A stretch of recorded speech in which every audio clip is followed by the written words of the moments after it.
बच्चों, आज हम हमारे हिंदी साहित्य की कक्षा में कक्षा 6 का पाठ बीमार का इलाज को पढ़ेंगे और समझेंगे। हिंदी साहित्य हमें सिर्फ भाषा यानी बोलना ही नहीं सिखाता, अपितु जीवन जीने की कला और उसके महत्व को भी हमें बताता है। आइए इस पाठ को शुरू करते हैं। यह है हमारा अध्याय 18 बीमार का इलाज। इसमें पाठ परिचय में पहले हम जानेंगे कि देश में इलाज की कई पद्धतियां हैं।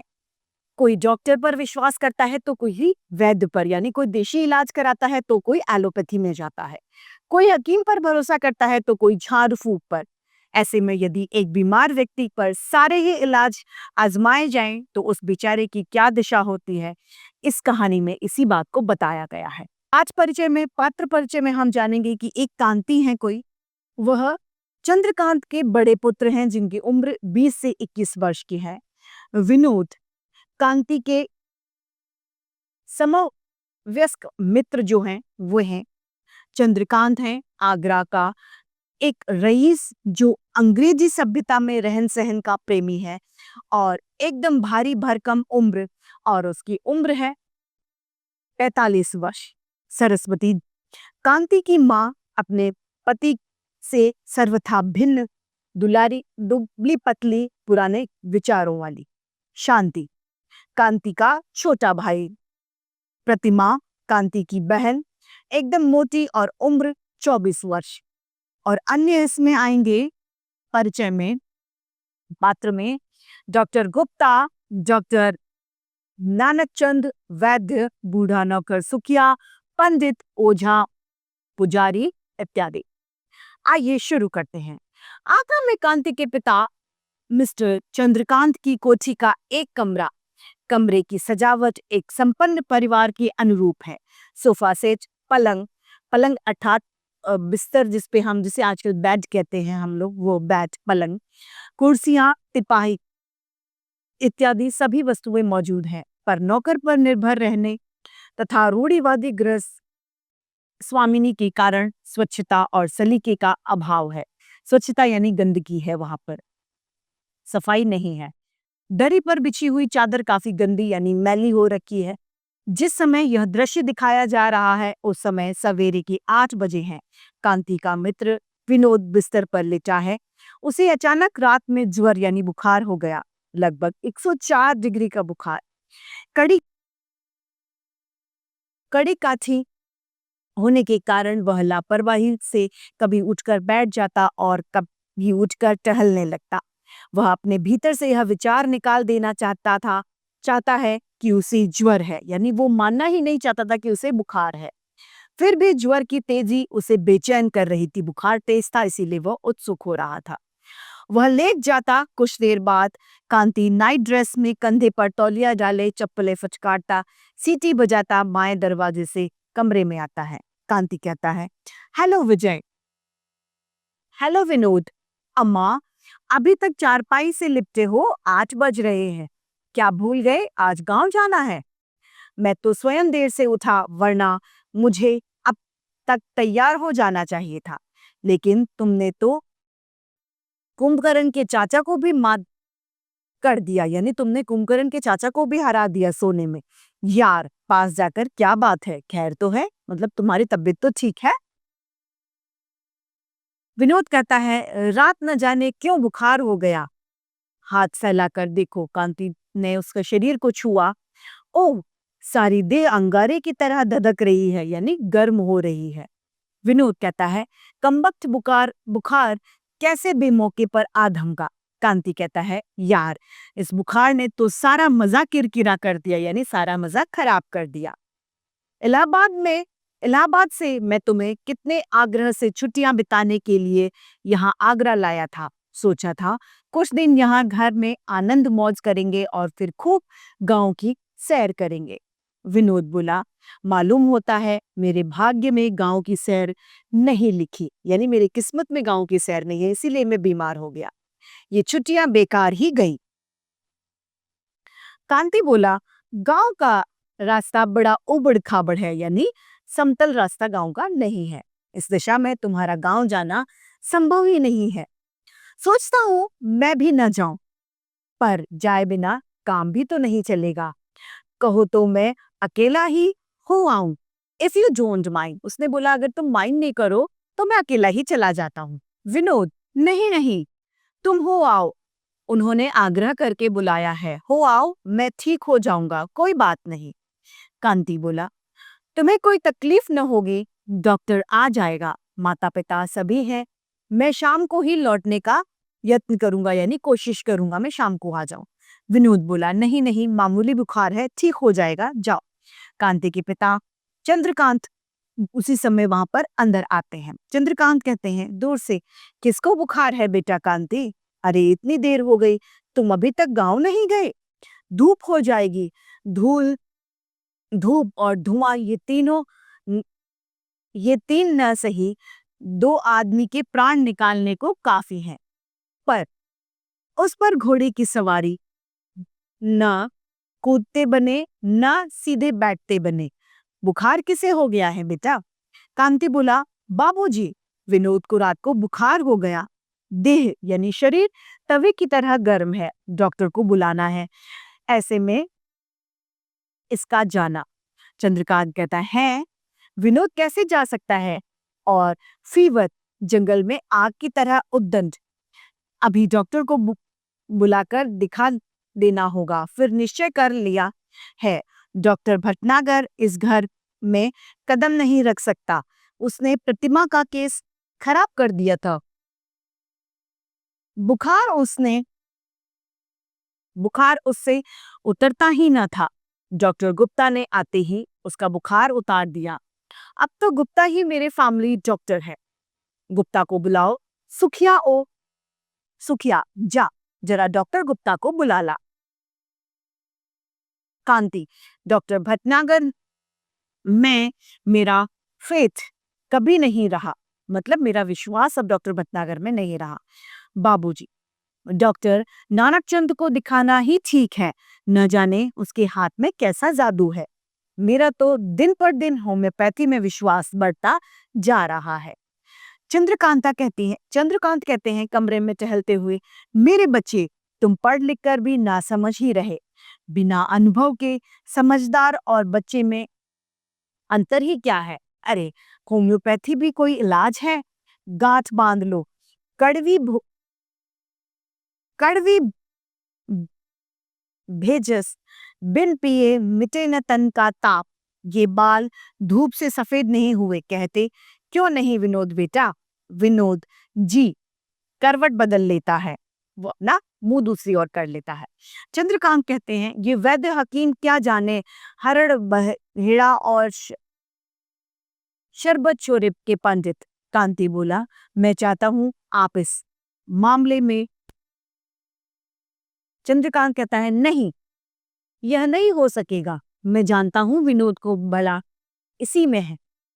कांति बोला, तुम घबराना मत, मैं डॉक्टर नानकचंद को बुलाकर लाऊंगा, मेरा ख्याल है शाम तक बुखार उतर जाएगा।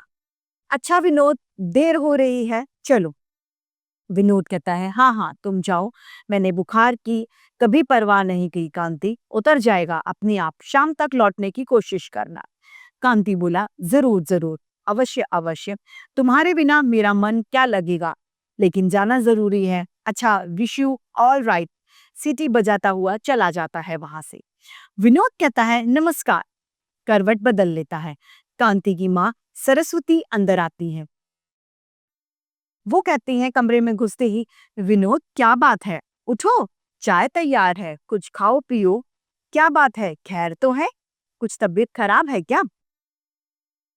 पलंग के पास जाकर विनोद को छूकर, हाय हाय देखो तो कितना बुखार है, मुंह इंगुर सा लाल हो रखा है। इंगुर अर्थात सिंदूर की तरह लाल उस बच्चे का मुंह हो रखा है बेचारी का।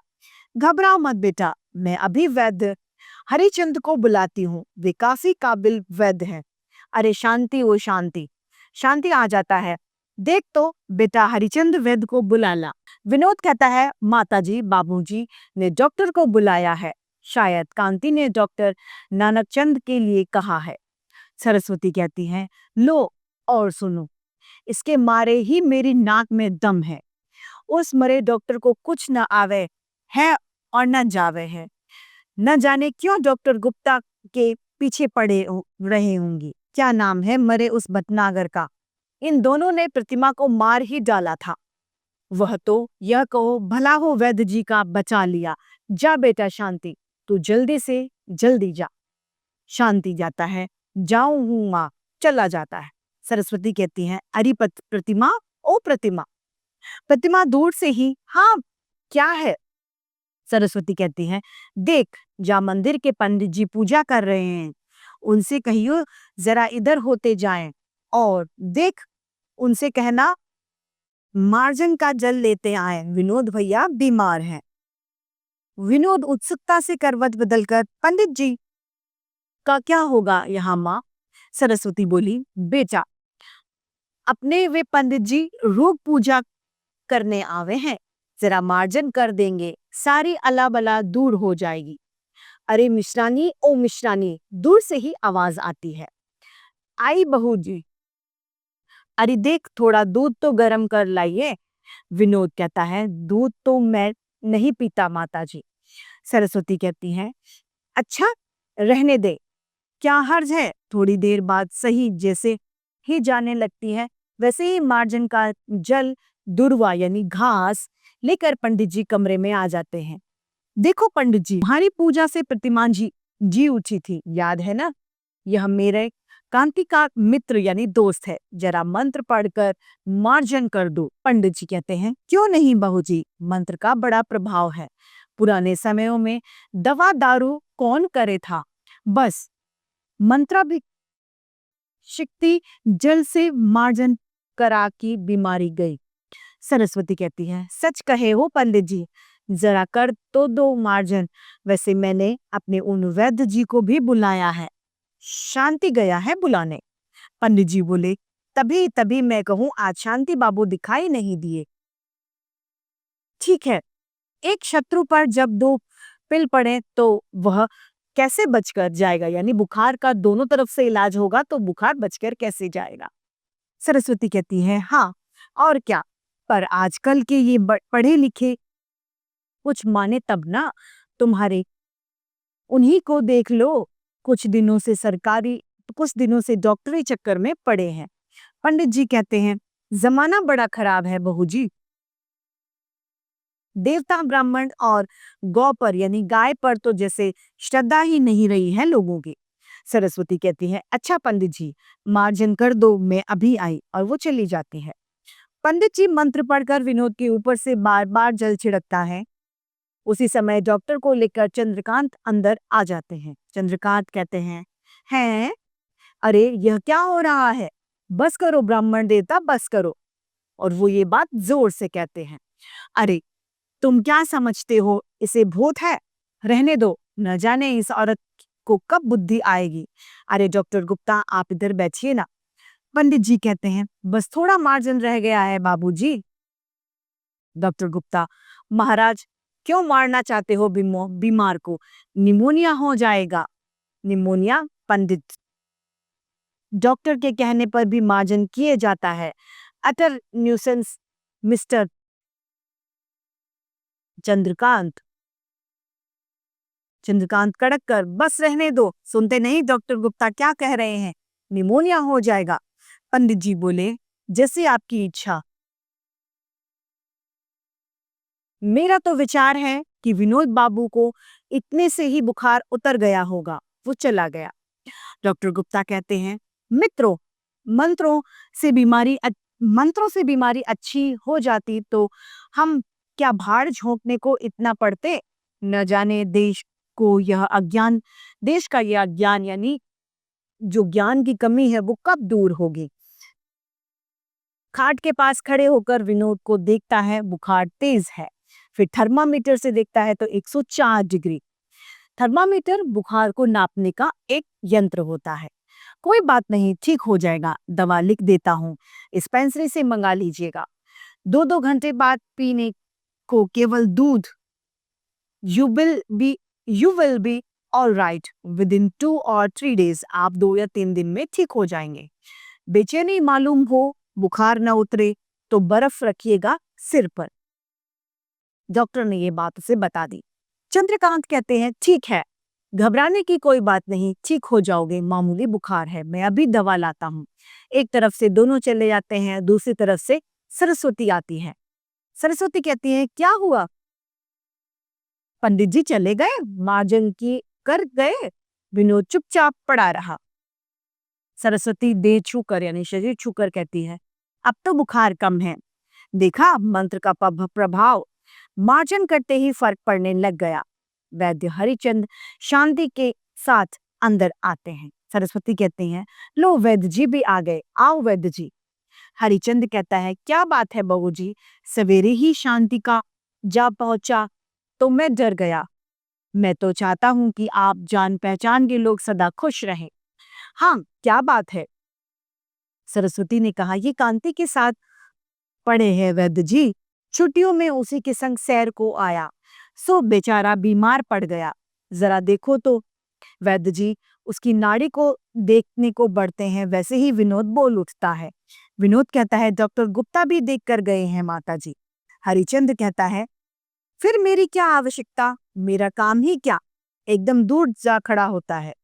मैं ऐसे रोगियों का इलाज नहीं करता, उसी डॉक्टर का इलाज करो। सरस्वती कहती है वैद्य जी उनकी भली चलाई, आने दो डॉक्टर गुप्ता को, इलाज तो तुम जानो तुम्हारा ही होगा। मैं क्या कांति के मित्र को बीमार होने दूंगी? नहीं, तुम्हें ही इलाज करना होगा। उन मरों ने प्रतिमा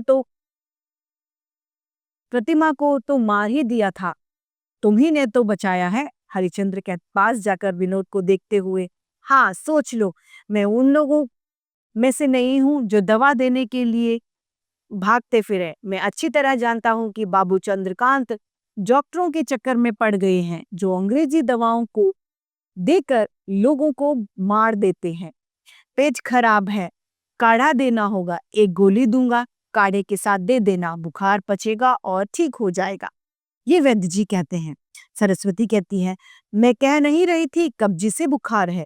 कहो विनोद क्या कहा था, घोड़ी नहीं चढ़े तो क्या बारात भी नहीं देखी, बहुत सी बीमारियों का इलाज तो मैं खुद ही कर लूं।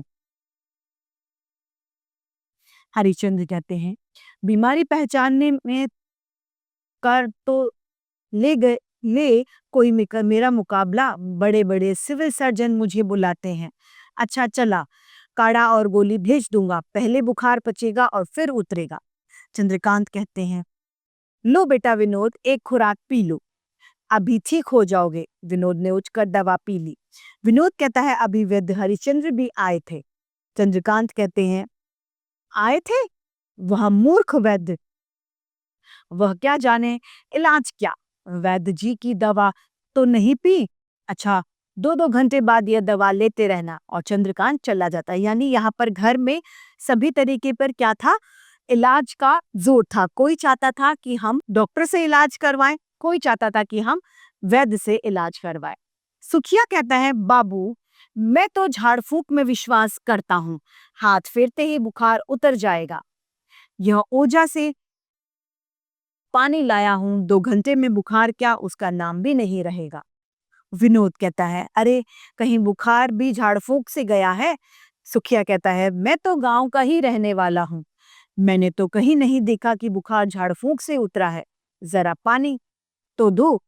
सुखिया दरी पर बैठकर तंबाकू खाता हुआ कहता है शर्त बदलो यानी शर्त लगा लो। शर्त? और यह ओझा तो वेदगी भी जाने, यानी ये वैद्य भी है। हमारे यहाँ कोई भी और हमारे यहाँ तो कोई भी और कहीं नहीं जाए हैगा, पानी देता है। विनोद पानी पीकर नहीं सुखिया, ओझा की कोई आवश्यकता नहीं है। कांति गया क्या? सुखिया बोला गए होंगे, घोड़ी तो 2 दिन से खड़ी थी, अब वो तो पहुंचने वाले होंगे। उसी समय सरस्वती कटोरे में काढ़ा और दूसरे हाथ में दवा की गोली लेकर आ जाती है। सरस्वती कहती है लो बेटा विनोद, जरा जी कड़ा करके पी लो, ऊपर से यह गोली खा लो। विनोद कहता है दवा तो अब भी पी चुका हूँ माताजी, बाबूजी पिलाकर गए हैं। सरस्वती बोली क्या कहा, दवा दे गए? कोई हर्ज नहीं, फायदा तुम्हें इसी दवा से होगा, यह काढ़ा ऐसा वैसा नहीं।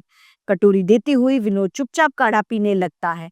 इसी समय चंद्रकांत लौट आते हैं। चंद्रकांत कहते हैं, विनोद को दवा पीते देखकर यह क्या हो रहा है विनोद?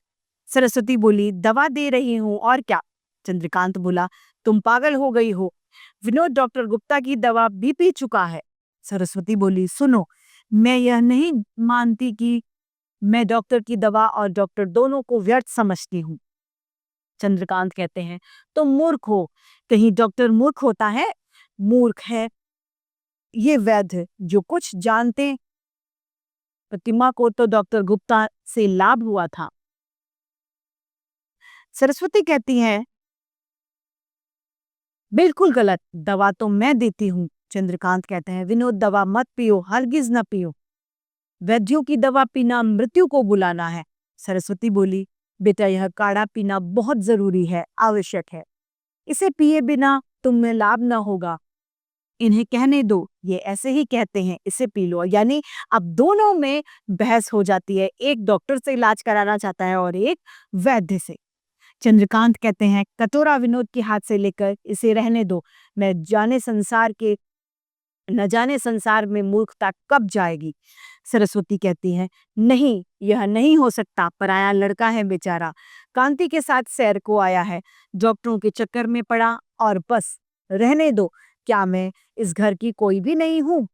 चंद्रकांत कहता है, मेरा यह मानो तो विनोद को डॉक्टरों की दवा पीने दो, अच्छा हो जाएगा, जल्दी अच्छा हो जाएगा।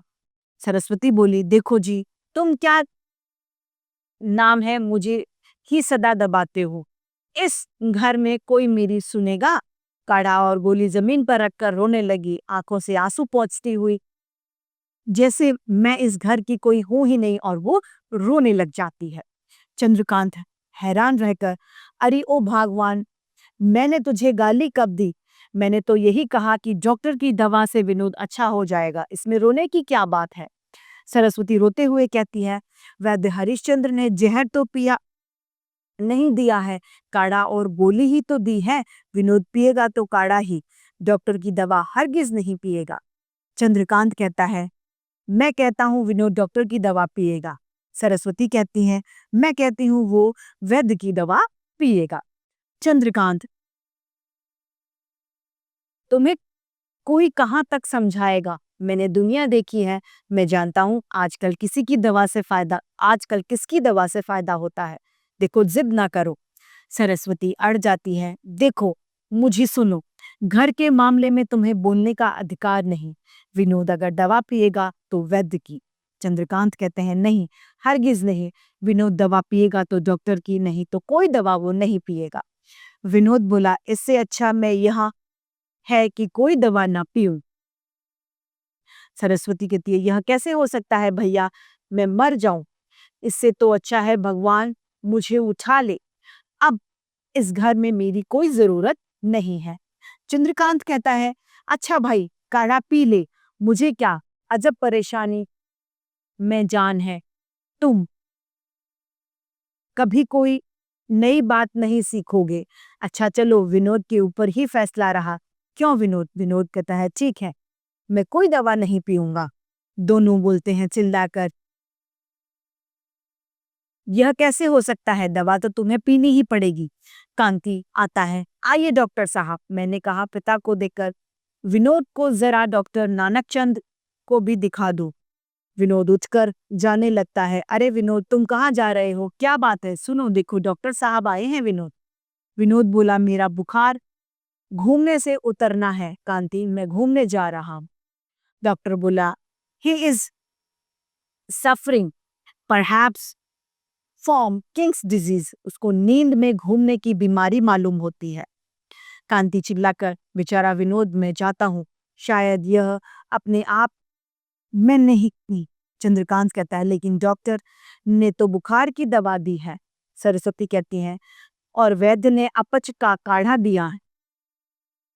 सुखिया ने फायदा तो मेरे लिए मेरे लाए हुए पानी से हुआ है, पानी लाया था। डॉक्टर कहता है, मिस्टर कांति, मुझे इस घर में सभी बीमार मालूम होते हैं, चलो। और सब चिल्लाकर, ओ डॉक्टर, और पर्दा गिर जाता है। पाँच खत्म होता है।